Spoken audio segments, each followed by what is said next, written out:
Hello friends, welcome to my channel Mona's food corner. आज मु share करने को जाऊँगी भेंडी आलू भजार रेसिपी। यही भेंडी आलू भजा पे बहुत कम मसला दरकार आ बहुत कम समय बनिकी रेडी होता है। आपण भेंडी आलू भजा को पखाल सहित खाई पारिबे, रोटी सहित खाई पारिबे किंबा एमिति साइड डिश भाव भी खाई पारिबे। तेबे चलंतु स्टार्ट करबा आज रेसिपी। भेंडी आलू भजा पाई मुझे 250 ग्राम भेंडी नहीं आउ या सफा करिकी एही भली साइज रे टिके बड़ बड़ करी काटी नहीं। गोटे मीडियम साइज आलूर चोपा चांचिकी एही भली साइज रे काटी नहीं। गोटे बड़ साइज पियाज को काटी रखी, दुईटी कंचा लंका को काटी रखी। भजा बनैबा पई एठी कढ़ई नहीं जाइछि। एबे एथिरे अल्प सोरष तेल दे दउछि। आपण सोरष तेल जगह रे रिफाइन तेल भी व्यवहार करि परिबे। तेल गरम होला परे गोटे छोट चम्मच जीरा दे दउछि। जीरा टिके भाजी हो गला परे कटा पियाज को दे दउछि, कंचा लंका को भी दे दउछि। एबे सब को भले से मिसई नबा आ गोटे 2 मिनिट पे भले से फ्राई कर नबा।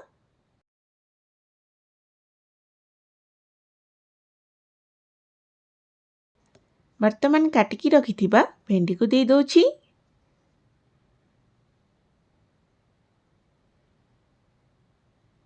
काटिकी रखिथिबा आलू को भी दे दउछि। एबे सब को भले से मिसई नउछि।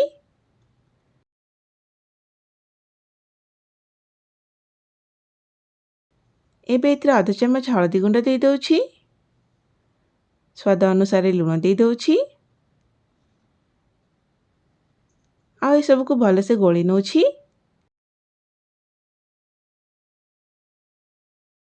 एबे लिड को देकी 2 रु 3 मिनिट पई कुक हेबा पई छाडी दबा। एठी गैस रो फ्लेम लो रु मीडियम रखिबा। एबे लिड को बाहर करिकी टिके बुलेई नबा। आलू एठी सिझी नाही तो लिड को पुणी देकी 2 रु 3 मिनिट पई कुक हेबा पई छाडी दबा।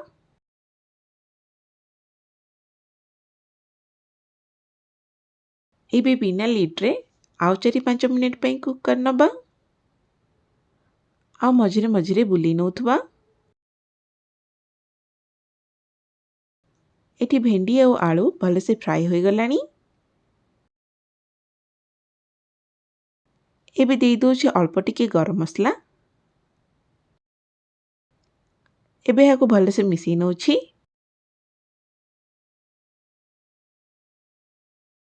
प्रस्तुत हो गला हमर भेंडी आलू भजा। एहाको घरे निश्चय ट्राई करंतु। आशा करुछि भल लागिबो। मु पुणी आसीबी आउ एक रेसिपी सहित। रहुछि। Thank you.